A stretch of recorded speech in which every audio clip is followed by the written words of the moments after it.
తాకట్టులో ఉన్న బంగారం అమ్మాలనుకునే వారి ఇన్ఫర్మేషన్ ఇస్తే దాని వాల్యుయేషన్ బట్టి మీకు కమిషన్ కూడా ఇస్తుంది గోల్డ్ హబ్. నమస్తే, వెల్కమ్ టు మనం టీవీ. నేను మీ ప్రియాంకారావు. ఈ రోజు మనతో పాటు ప్రముఖ పొలిటికల్ అనలిస్ట్ అప్పసాని రాజేష్ గారు ఉన్నారు. వారితో మాట్లాడదాం.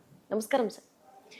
సార్, ఈరోజు బాబు గారు అమెరికా నుండి వచ్చారు. ఎయిర్పోర్ట్ నుండి చక్కగా నడుచుకుంటూ వచ్చి ఆయన కార్యాచరణ ఆయన మొదలు పెట్టేశారు. అలానే టీడీపీ నాయకులతో కూడా వరుస భేటీలు నిర్వహిస్తున్నారు. కానీ కొద్ది రోజుల క్రితం వైఎస్ఆర్సీపీ సోషల్ మీడియాలో బాబు గారు వెంటిలేటర్ పై ఉన్నారు, ఆయనకి లివర్ ప్రాబ్లం వచ్చింది అంటే కొన్ని చెప్పకూడని పదాలు కూడా అందులో వాళ్ళు వాడారు. అసలు ఎంతవరకు వాస్తవం? అంటే ట్రీట్మెంట్ కంప్లీట్ చేసుకొని ఈ రోజు ఇక్కడికి వచ్చారా, లేదంటే అదంతా అవాస్తవమా? ఏంటి ఇదంతా? 2022 మహానాడు నుంచి మొదలుపెట్టి, ఎందుకంటే 2020-21 2 సంవత్సరాలు వచ్చేటప్పటికి కోవిడ్ ప్రోటోకాల్స్ పరంగా రాష్ట్ర వ్యాప్తంగా అన్ని రాజకీయ పక్షాలకి సంబంధించి పొలిటికల్ యాక్టివిటీ కొంత స్టాగ్నేషన్లోకి వెళ్ళింది అనేది వాస్తవం. అయినా సరే చంద్రబాబు నాయుడు గారు శాసనసభలో కానీ శాసనసభ బయట కానీ ఏ రోజు ఆయన రాజకీయ పోరాటాన్ని ఆపింది లేదు. ఆయన క్రియాశీలక రాజకీయాల్లో చాలా క్రియాశీలకంగానే కొనసాగుతూ వచ్చారు. ఈరోజు జలుబు చేసిందనో, ఈరోజు ఒళ్ళు నొప్పులు ఉన్నాయనో, ఈరోజు ఏదో జ్వరం వచ్చిందనో ఆయన విశ్రాంతి తీసుకున్న సందర్భాలు చాలా అరుదు. జగన్మోహన్ రెడ్డి గారు మైకి దొరికిన ప్రతి సందర్భంలో కూడా ఆ ముసలాయన అని చెప్పని ఆయన సంబోధించేవాళ్ళు తప్ప జగన్మోహన్ రెడ్డి గారి కన్నా మోర్ ఎనర్జెటిక్ గానే చంద్రబాబు నాయుడు గారు ఆయన రాజకీయ కార్యకలాపాలను నిర్వహించారనేది 5 కోట్ల మంది ప్రజల ముందు ఉన్న సజీవ సాక్ష్యం. ఇటువంటి పరిస్థితుల్లో మొన్న మే 11వ తారీఖు రోజు సాయంత్రం 5 గంటలకు 6 గంటలకు ప్రచారానికి సంబంధించి ఎలక్షన్ కమిషన్ నిబంధన ప్రకారం ప్రచారం ఆపేయాల్సి వచ్చింది. ఆ నిమిషం దాకా చంద్రబాబు నాయుడు గారు రోజుకి 3 సభల్లో 5 సభల్లో మండు టెండల్లో, దర్శిలో అయితే 47 డిగ్రీల వేడిలో ఆయన షర్టు మొత్తం కూడా చెమటతో తడిసిపోతున్నా కూడా మిట్ట మధ్య అంటప్పుడు గంట సేపు ప్రసంగించారు ఆయన. అసలు ఇంత ఎనర్జీ ఎక్కడి నుంచి వస్తుంది ఇంట్లో అని చెప్పని ప్రజలందరూ కూడా ఆశ్చర్యపోయారు. క్రమశిక్షణాయుతమైన జీవితం, సహజంగానే ఆ జీన్స్లో కూడా కొంత ఆ స్టామినా, ఆ పట్టుదల ఇవన్నీ కలిగి ఉన్న వ్యక్తిత్వం కావటంతో ఆయన ఈరోజు దాకా ఆయన రాజకీయ కార్యకలాపాల్లో అలసట అనేది మనం ఎప్పుడు చూడాల. ఆయన అలసత్వాన్ని ప్రదర్శించిన తీరు కూడా మనం ఎప్పుడు గమనించాల. అటువంటి చంద్రబాబు నాయుడు గారిని ఎన్నికలు పూర్తయిపోయి ఆయన సాధారణ వైద్య పరీక్షల కోసం విదేశాలకు వెళ్తే ఆ వెళ్ళిన సందర్భంగా వైసీపీ సోషల్ మీడియా వాళ్ళ అసలు సిసల స్వరూపాన్ని ప్రదర్శించారు. మార్ఫింగ్ ఫోటోలు, మార్ఫింగ్ వీడియోలు, మార్ఫింగ్ సమాచారము, ప్రజల్ని ఏమార్చే తప్పుడు సమాచారంతో 2014 నుంచి ఈ రోజు దాకా ఏ విధానాన్ని ఎంచుకుంటా వచ్చారో అదే విధానాన్ని, ఆ విశృంఖలత్వాన్ని మరొకసారి చంద్రబాబు నాయుడు గారి పట్ల ప్రదర్శించారు. చంద్రబాబు నాయుడు గారు తీవ్ర అనారోగ్య సమస్యలతో ఉన్నారు అని చెప్పని, అంటే ఇంకేదో ఇవాళ రేపట్లో అమెరికా నుంచి ఆయన గురించిన చివరి సమాచారం వింటామన్నట్టుగా ప్రచారం చేసే ప్రయత్నం చేశారు. ఈరోజు ఆయన ఎయిర్పోర్ట్ నుంచి వచ్చారు. వాస్తవంగా అంత సుదీర్ఘ ప్రయాణం చేసి వచ్చిన తర్వాత హెల్తీగా ఉన్న యంగ్స్టర్సే మేము అంత దూరం ఫ్లై అయ్యి వచ్చాము, మాకు జెట్ లాక్ ఉంది, మేము జెట్ లాక్ అంటారు, మాకు విశ్రాంతి కావాలి, మేము రేపటి నుంచి మా కార్యక్రమాలు ఎంగేజ్ అవుతాం అంటారు.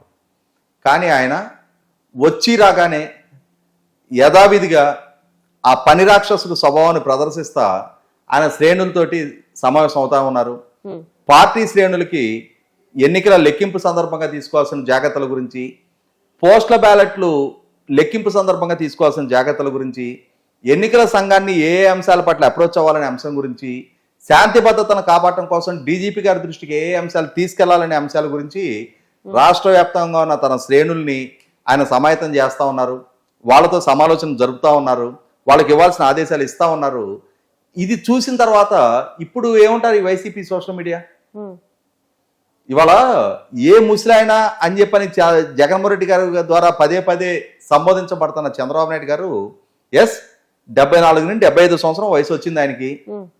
వయసు అనేది ఒక నెంబర్ మాత్రమే. మనిషిలో ఉండే శారీరక పటుత్వము, మానసిక పటుత్వం ప్రాతిపదికగా నాయకత్వపు లక్షణాలు ఉంటాయి తప్ప వయసు మనకి శ్రీశ్రీ గారు ఉంది, కొంతమంది కుర్రవాళ్ళు పుట్టుకతో వృద్ధులు అని చెప్పని. యంగ్స్టర్స్ అని చెప్పని చలామణయ్యి అంటే కొన్ని అంటే అవమానకరంగా వాళ్ళే ఫీల్ అవుతారు తప్ప జగన్మోహన్ రెడ్డి గారు వంగి కొబ్బరికాయ కొట్టడానికి పంతులు గారు రాయి పైకెత్తి పట్టుకుంటే కొట్టాడు ఆయన. లేదు అని అంటే క్రికెట్ స్టంపుల్లాగా రాడ్లు పెట్టి దాన్ని ఇట్లా పైకెత్తి పట్టుకుంటే దాని మీద కొబ్బరికాయ కొట్టాడు ఆయన. అదే జగన్మోహన్ రెడ్డి గారు చంద్రబాబు నాయుడు గారిని మాత్రం పదే పదే ఏం సంబోధిస్తూ ఉంటారు ఆ ముసలాయన. అంటే మరి యంగ్స్టర్ అయ్యుండి మీరు ప్రదర్శించిన పరిణతి ఏంటి? మీరు ప్రదర్శించిన మోర్ ఎనర్జీ ఎక్కడ? ఎంత పనితీరు మీరు ప్రదర్శించారు?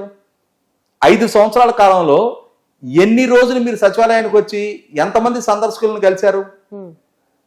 ఎన్ని ఫైళ్లు మీ ద్వారా పరిష్కారం జరిగినాయి?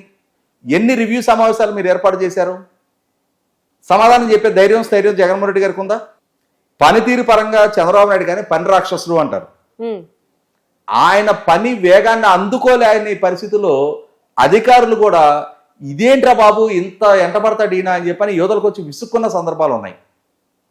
అటువంటి చంద్రబాబు నాయుడు గారిని ఆయన అనారోగ్యంతో ఉన్నాడు, ఆయన వయసు మళ్ళింది అని చెప్పని ఏమి సందేశం ఇవ్వాలనుకుంటున్నారు ఈ విధమైన ప్రచారం చేసి? ఎన్ని రోజులు ఏమార్చగలుగుతారు ప్రజల్ని? ఈ విధమైన ప్రచారానికి పాల్పడ్డారు. మరి వాళ్ళు ఆయన హ్యాపీగా ఎయిర్పోర్ట్ నుంచి నడుచుకుంటూ ఇంటికి వచ్చాడు. వచ్చి రాగానే కనీసం ఒక అరగంట కూడా విశ్రాంతి తీసుకోకుండా ఇమ్మీడియట్గా తన పనులు తను మొదలు పెట్టాడు. ఆయన తన పార్టీ శ్రేణులతోటి ఆయన మమేకం అవుతా ఉన్నారు, రకరకాల ఆదేశాలు ఇస్తా ఉన్నారు. ఇవన్నీ వార్తలు బయటకు వస్తానే ఉన్నాయి కదా. ఇప్పుడేం సమాధానం చెప్తారు? అంటే దీని ద్వారా వైసీపీ పార్టీకి అనుబంధంగా కొనసాగుతున్న సోషల్ మీడియా, వైసీపీ పార్టీకి అటాచ్డ్గా ఉన్న వాళ్ళ సొంత యాజమాన్యంలో ఉన్న మీడియా క్రెడిబిలిటీ దెబ్బతింటల్లా. ఇప్పటికే ఎన్ని సందర్భాల్లో వాళ్ళ ద్వారా వచ్చిన వార్తలు ఫేక్ వార్తలు అని చెప్పని రుజువైనవి.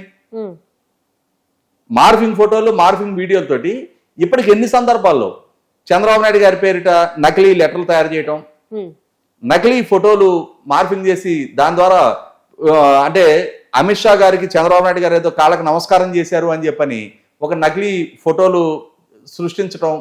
అంటే ఈ విధమైన ఈ ప్రచారం ద్వారా వాళ్ళ స్థాయి వాళ్ళే తగ్గించుకుంటున్నారు. రేపటి రోజున ఎట్లా అవుతుందంటే నాన్నా పులి అని చెప్పని మనం వెనకటి రోజుల్లో కథ చదువుకున్నాం. అసలు సిసలు సమాచారాన్ని ఏదైనా సరే వైసీపీ సోషల్ మీడియా ద్వారా ప్రజలకు చేరువ చేసినా కూడా ఇది కూడా నమ్మని పరిస్థితికి వాళ్ళే దారి తీసుకుంటున్నారు. అంటే వాళ్ళ క్రెడిబిలిటీ వాళ్ళే చంపేసుకుంటున్నారు. చంద్రబాబు నాయుడు గారు దేవుడి దయ వల్ల ఆయన చాలా ఆరోగ్యంగా ఉన్నారు, చాలా ఎనర్జెటిక్ గా ఉన్నారు. ఆయన మోరు రీఛార్జ్ అయ్యి పనిచేస్తున్న వాతావరణంలో కనిపిస్తా ఉన్నారు. పైగా ఇప్పుడు ఆయన వెనకడుగు వేయాల్సిన పరిస్థితులు ఏం లేవు. ప్రజా తీర్పు ఆయనకు అనుకూలంగా రాబోతుందన్న వార్తలు వస్తా ఉన్నాయి. ఇప్పటి వరకు వచ్చిన సర్వే ఫలితాలు కానీ లేదు, అధికారికంగా వెలువడకపోయినా చాలా మీడియా సంస్థలకు సంబంధించిన ఎగ్జిట్ పోల్ సమాచారం మా దగ్గర ఉంది. ఎందుకంటే అధికారికంగా విడుదల చేయాలంటే 1వ తారీఖు సాయంత్రం కానీ విడుదల చేయడానికి ఆస్కారం లేదు. 7వ విడత ఎన్నిక పూర్తి అయిపోయిన తర్వాత జూన్ 1వ తారీఖు సాయంత్రం తర్వాత ఎగ్జిట్ పోల్ ఫలితాలు అధికారికంగా విడుదలవుతాయి. కానీ ఆ ఇంటర్నల్ గా ఉన్న సమాచారం మా దగ్గర ఉంది. చాలా భారీ ఘన విజయం తెలుగుదేశం కూటమి అందుకోబోతుంది. ఆ వాస్తవ పరిస్థితి ఏంటనేది వైసీపీ నాయకత్వానికి కూడా తెలుసు. వైసీపీలో కీలక స్థానాల్లో ఉన్న నాయకులకి అందరికీ తెలుసు. వైసీపీలో సాధారణ కార్యకర్తకి తెలుసు. కాకుంటే ఈ వైసీపీ ద్వారా నిర్వహణ జరుగుతున్న ఈ సోషల్ మీడియాని ఇప్పటికీ కూడా చక్కదిద్దే ప్రయత్నం కానీ నియంత్రించే ప్రయత్నం కానీ ఆ పార్టీ నాయకత్వం వల్ల జరగకపోవటం వల్ల ఇదే వరవడు కొనసాగిస్తూ ఉన్నారు. ఇప్పటికే ప్రజల్లో పర్వత పోగొట్టుకున్నారు. ఇప్పటికే ప్రజలు మీ పట్ల తిరస్కార భావం వ్యక్తం చేశారు.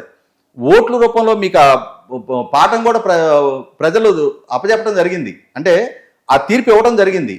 ఇప్పటికి కూడా మేము రిలీజ్ కాము అని అంటే నష్టపోయేది మీరే. Right, thank you so much sir.